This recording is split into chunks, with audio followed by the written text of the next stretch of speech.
qu'est-ce qui est avant? Vous savez qu'aujourd'hui, les scientifiques qui pensent qu'au début, il y avait une sorte de boule, d'une énergie infinie, dans un tout petit point infinimal, qu'on appelle le filament, qui était de l'énergie pure, qui s'est dilatée. En se dilatant, il s'est refroidi. Ces premiers refroidissements ont fait la première matière. Cette matière a créé une loi de la gravitation universelle, qui ont créé les premières galaxies, etc. Les molécules, les premiers atomes ont fait des molécules, les molécules ont fait du minéral, le minéral ont fait du végétal ont fait de l'animal. L'animal, à un moment donné, une sorte de singe-homme s'est levé, a levé la tête, il a commencé à parler, à comprendre. À la fin, on arrive à la parole, aux idées, et au bout de la pyramide, on arrive à Dieu. Dans ce système, tout à l'origine est matière. Même la spiritualité est enfantée par la matière. C'est ce que disent les scientifiques quand ils disent « Nous sommes les fils de la poussière d'étoiles ». Qu'est-ce que nous on dit? On dit exactement le contraire. On dit « Istakla beoraita, vebara et alma ». Dieu a créé la Torah avant le monde. Alors vous allez me dire, qu'est-ce que c'est important? Qu'est-ce qui soit avant? C'est les deux là-bas. Qu'est-ce qu'on s'en fiche que la matière soit avant l'esprit ou l'esprit avant la mer? C'est très important. Très important. Pourquoi c'est très important? Parce qu'une fois, je discutais avec un artiste très sympa, un peu connu, je veux dire son nom, un juif, et à la fin, il m'a sorti, je n'avais pas réfléchi en français, il m'a sorti une phrase qui m'a bloqué. Il dit, mais laisse-moi tranquille, il dit, toi, tu es rabbin, tu t'éclates en étant rabbin. Moi, je suis peintre, je m'éclate en étant peintre, parce que chacun est heureux. Pas besoin d'être à faire la Torah. Sur le moment, je lui ai dit, il a raison. Donc, chacun fait ce qu'il veut, bon, voilà. Après, j'ai réfléchi par rapport à ça. J'ai dit, si on est dans la première configuration, que tout est matière à l'origine, et que la matière, en se développant, parce qu'aujourd'hui, on vous transforme une carotte en lapin, c'est une question de temps. Le nouveau Dieu, c'est le temps. En 13 milliards d'années, on peut vous transformer une carotte en lapin, en éléphant, ce que vous voulez. Bon, très bien, imaginons que c'est possible. Mais si tout est, avant tout est matière, et que la spiritualité n'est qu'un produit de la matière, il a raison. Il a raison. Chacun fait ce qu'il veut. Toi, tu as une molécule qui a eu un parcours qui est avec ta fille rabbin. Moi, j'ai une molécule qui a un parcours de 13 milliards vers 700 ans qui a fait un artiste, et l'autre, ça fait un criminel, et l'autre, ça fait un Hitler, et l'autre, ça fait un Moshe. Mais dans ce cas-là, il n'y a plus de différence entre Moshe et Hitler. Parce que chacun est déterminé par un parcours de la matière qui a créé des figures spirituelles. Il n'y a plus de différence. On ne peut pas jouer avec les mots. Si tout est matière, donc tout est produit d'une histoire de la matière, alors, il n'y a pas de différence ontologique essentielle entre un méchant et un gentil. Parce que tout est une question de combinaison.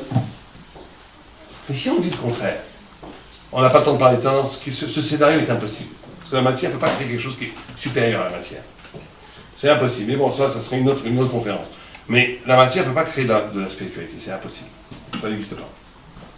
Mais donc si on est dans le deuxième scénario, Istakla beoraita vebaraita alma. Alors c'est plus du tout pareil. C'est que chaque personne est créée pour quelque chose. Tu ne peux pas dire, moi je veux pas matériel. Tu peux toujours dire ce que tu fais, ce que tu veux, mais sache que tu trahis l'essence de pourquoi tu as été créé. Il y a une essence avant l'existence. C'est pas l'existence précède l'essence. C'est l'essence précède l'existence. Et dans ce cas-là, tu es libre. Mais sache que l'enjeu de ta liberté, c'est quoi? Ou de détruire ton essence, ou au contraire, de l'exalter, de la concrétiser, de l'épanouir. C'est ça l'essence, c'est ça la liberté. Mais sache ce que tu fais. Tu veux être un rachat, tu veux faire... Très bien, mais sache ce que tu fais. Si Istakla beoraita vebaraita alma, de choisir une vie qui va contre ton identité profonde juive des mitzvot, c'est de détruire ton essence. Et donc, on est là dans cette problème. Et donc, et la Torah a dit, le bonheur, c'est quoi? C'est que quand on arrive à un moment donné, à un niveau où je sens que je suis en train de faire une existence qui correspond à Istakla beoraita. Parce que quand Dieu a créé la Torah avant, je sens que j'ai une existence qui correspond au pourquoi Dieu m'a créé. Là, on arrive dans le vrai bonheur. Et c'est vrai qu'on y arrive très souvent par l'étude de la Torah, par la prière, par des exercices spirituels. On ne peut pas y arriver comme ça par une pensée. Ça demande un travail initiatique, mais qui fait qu'on arrive à des niveaux de bonheur inimaginables quand on reste dans le monde de la matière. Et il y a cette notion, vous savez qu'il y a une histoire il n'y a pas longtemps extraordinaire à Abdéma de lien, de correspondance entre la vie. Il y avait une fois un homme qui avait une balafre, comme ça, terrible. Un jeune homme Et c'est dans les milieux religieux, encore une fois, comment est-ce qu'on se marie? On ne va pas draguer dans les boîtes de nuit. Donc comment on se marie? Donc les familles se renseignent, ils voient que... On appelle les chidours. Donc elles se renseignent, la famille, si les familles se disent ça bien, les enfants peuvent correspondre. Quand vous allez dans les hôtels à Jérusalem, vous avez vu, vous avez des chapeaux, des jeunes filles, partout qu'ils sont assis, on se demande ce que c'est, c'est les chidours. Les chidours, ils se rencontrent, ils voient une fois, 2 fois, 3 fois, 4 fois, 5 fois, 6 fois. Si ça marche, ils se marient, des fois ça prend 10 fois, 12 fois, le temps qu'il faut pas pousser, ils se marient, et ça marche très bien comme système, la plupart du temps. Mais cet homme-là, qui avait la balafre, quand il est arrivé pour se marier, pour chidours, la fille elle se sauve en courant. Il a fait 1, 2, 3, 4, 5, 10 chidours, il n'en pouvait plus, il n'en pouvait plus. Il dit jamais je vais me marier. Il a été voir Raphaël Kanievski. Comment? Faut changer de... L'homme qui rit. Comment il fallait faire une opération esthétique peut-être? Non, changer de femme si elle veut pas. Mais non, mais il ne trouvait pas de femme. On va changer. Il ne trouvait pas de jeune fille. J'en ai 10 fois, il a vu. Alors, il a été voir Raphaël Kanievski. Il a été voir Raphaël Kanievski. On va finir avec cette histoire, on va finir. Il a été voir Raphaël Kanievski. Il lui a dit la prochaine fois que tu fais un chidour, tu dis à la jeune fille pourquoi tu as la balafre. Il dit non, je n'ai jamais raconté à personne, je ne peux pas. Il dit, ah, si tu veux la bracha, fais ça. Tu veux la bracha, la prochaine fois que tu... Ça, c'est une histoire qu'on m'a racontée, qui s'est passée il y a 5 ans, je l'ai racontée de Berlin. C'est une histoire qui a vraiment eu lieu, c'est pas une histoire d'enfant. Il dit, je peux pas. Il dit, si tu peux pas, je peux pas te donner la bracha. Tu es obligé de lui raconter. Bon, il a été très embêté parce qu'il n'a jamais raconté l'histoire, il ne veut pas la raconter. D'où ça vient cette balade. Mais il y a le rab, le grand rab que j'ai connu, qui est un grand sadique, qui a fait beaucoup de miracles, qui m'a quand même dit ça. Bon, je vais essayer peut-être les... La fille, même réaction. Non, non, oh là là, elle fait le mouvement en arrière. Il lui dit d'accord, mais je voudrais juste te parler 2 minutes. Il dit non, ça ne m'intéresse pas trop. Il dit non, écoute, je te parle 2 minutes, parce que je dois dire quelque chose. Le rab m'a dit de dire quelque chose, et après tu peux t'en aller. Bon, elle hésite, elle dit bon d'accord, mais vraiment 2 minutes. Elle s'assoit, elle regarde la balade, elle ne peut même pas le regarder. Et elle lui dit comme ça, il lui dit écoute, c'est très simple, il y a 5 ans, j'ai jamais raconté cette histoire à personne. Il y a 5 ans, j'étais à Elad, près de Nebrak, et j'entends des cris au fond d'un escalier. Qu'est-ce qui se passe? Je vois, Elad c'est près de Nebrak, pas Elad.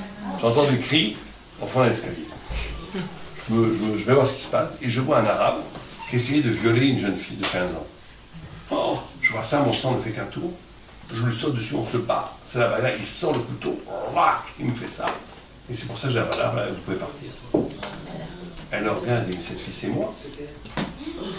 Et ça fait 5 ans que mon père te cherche pour te dire merci. Et ils sont mariés. Et c'est après Kanievski qui a fait le mariage. Donc il n'y a pas de hasard. C'est une histoire vraie. Alors, c'est une histoire vraie, 100%. Je vous la garantis.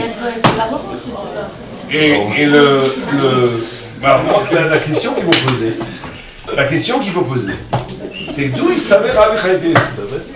D'où il savait? C'est un prophète, c'est pas un prophète, il n'y a plus de prophète. Bon, il en raconte peut-être, mais comment il savait une chose pareille? Comment il savait? En racontant l'histoire, ça allait apporter la solution au problème. Ouais, mais c'est mitigé. Peut-être qu'il ne savait pas que c'était lui qui l'avait sauvé, mais peut-être qu'en lui disant ça il a de vous, le peut-être qu'en mettant du sens dans ce qu'il est et en s'assumant pleinement ce qu'il est, au contraire, il y aurait eu une séduction en étant vraiment soi-même et en étant en harmonie avec soi-même. Alors que si... Oui, mais comment il savait qu'il a rencontré la fille? Ça nous dit qu'il n'y a pas de hasard. Il n'y a pas de hasard. Il allait rencontrer la fille, mais c'est Il n'y a pas de hasard. Il n'y a pas de hasard, justement. Je dis c'est le hasard. Alors, il n'y a pas de hasard. Il a le droit de croire que c'est le hasard. Non, il n'y a pas de hasard. Ça n'existe pas, le hasard. Mais il n'y a pas de prophète s'il y a des... Non, alors, une paire de coups. ah oui, la réponse. Ce qu'on peut penser, c'est que Raphaël Kanievski sait qu'un homme ne peut pas payer pour une mitzvah. Il y a un principe. La mitzvah, comme on a dit, c'est ton essence. Elle t'amène à l'épanouissement de ta vie. Tu ne peux pas faire une mitzvah. Voilà. Non, une mitzvah ne peut pas être la cause de ton propre malheur. C'est pas possible. Donc il a dit, puisque la mitzvah est la cause, t'as sauvé, il savait, il connaissait l'histoire. Il dit, plus que t'as sauvé, que c'est à cause de ça que tu te maries pas, alors que t'as sauvé une fille quelque part du déshonneur, quelque part, même si elle n'avait rien fait. Donc ça ne peut pas être la cause de ton malheur. Donc si sa cause là, c'est que tu ne le dis pas. En le disant, et donc lui, je pense pas qu'il avait anticipé qu'il a rencontré la famille. Il disait, voilà, ça ne peut pas être, quand tu fais du bien, ça ne peut pas te retourner à ce point-là du mal. Uniquement par rapport à ça. Par rapport à ça. Juste ça. Voilà, donc il lui a dit. Pas le reste. Exactement, par rapport à ça. Ah oui, elle dit. Par rapport avec. Si on peut extrapoler. Il y avait une fois avec une histoire comme ça, où un homme creusait des puits pour les Olé Regel, c'est-à-dire pour les pèlerins qui montaient à Jérusalem, et pour qu'ils puissent boire. Et on a dit, ta fille est tombée dans un puits. Elle est morte. Et le rabbin, elle n'est pas morte, elle va sortir du puits. Et elle est sortie du puits, effectivement, après. On lui a donné doute, j'ai dit, parce que j'ai un principe. C'est impossible qu'un homme qui fait une mitzvah de faire des puits pour donner de l'eau aux gens, sa fille va mourir dedans, ça ne peut pas exister. Ça peut exister que d'autres malheurs lui arrivent. Ouais. Bien sûr, ça ne protège pas de tout. Mais que la mitzvah elle-même soit l'occasion d'une punition, ça n'existe pas. Et donc on voit de là comment la mitzvah, la vie, le destin sont liés. Et le bonheur intégral, véritable, c'est de comprendre ce lien-là. Quand on se comprend ce lien-là, on vit dans le bonheur spirituel réel. On n'est pas dans le circonstanciel. On est dans la vérité, on est dans une existence qui est liée à la vérité. Et donc, par définition, on a dit au début qu'il faut donner un sens à la vie. Mais au final, c'est la vie elle-même qui donne le sens. Ça, c'est le troisième niveau. Quand la vie elle-même, elle donne le sens des choses. Et là, cet homme-là, il a compris le sens quand ça est arrivé. Voilà, c'est comme ça, je pense, d'après les textes que je vous ai dit, ce que la notion de bonheur, aussi bien au niveau du corps, qu'au niveau du cœur, qu'au niveau de l'esprit, pour arriver à une plénitude du bonheur juif, il y a beaucoup de travail, donc c'est pas facile, c'est taxe, c'est du travail, c'est de l'union, mais il faut, pour y arriver, étudier. Il faut, ça passe aussi beaucoup par le travail de couple. C'est très très important que les couples étudient quotidiennement les lois, par exemple les lois sur la shonara, ou les lois sur le bonheur du couple, les lois sur le chesed. Ce souci d'avancer spirituellement, de se construire intérieurement, ne pas vivre une vie où on est comme une boule de billard malmenée par les événements extérieurs, mais construire véritablement à l'intérieur de soi une attitude spirituelle qui rédime, qui purifie. C'est ça qui amène au bonheur, au vrai bonheur. Et quand quelqu'un a touché à ce bonheur, tous les autres bonheurs, ça me dégoûte, c'est mouse. C'est même plus intéressant. Le club mail, ça lui fait vraiment pas envie. Mais c'est un travail. C'est un travail qu'il faut savoir faire. Et voilà, c'est ce que la Torah dit sur le bonheur. On va prendre 5 minutes pour des questions peut-être. Il y a des questions. Il n'y a pas de questions, c'est clair comme l'eau. Pourquoi on ressent alors, des fois on peut passer une vie à avoir des moments très heureux, que de plaisir et d'être. Des fois on n'arrive pas à faire une mitzvah, c'est dur. Pourquoi alors c'est si dur que ça? Si c'est vraiment la vérité, si c'est vraiment le bonheur. C'est dur parce que de toute façon, le bonheur et le fait que ça soit dur et le bonheur, ça va ensemble. Parce que très souvent le bonheur vient avec le sentiment d'avoir accompli quelque chose qui était difficile à accomplir. Ah d'accord. Si on n'est pas dans un effort, on ne peut pas avoir de bonheur. Mais on peut avoir du contentement, du kiff. Mais le kiff, c'est pas le bonheur. Mais on ne peut pas être dans un bonheur constant, ça n'existe pas ça. Les grands sadiques, ils sont dans un bonheur constant. Constant. Au point où on est demandé...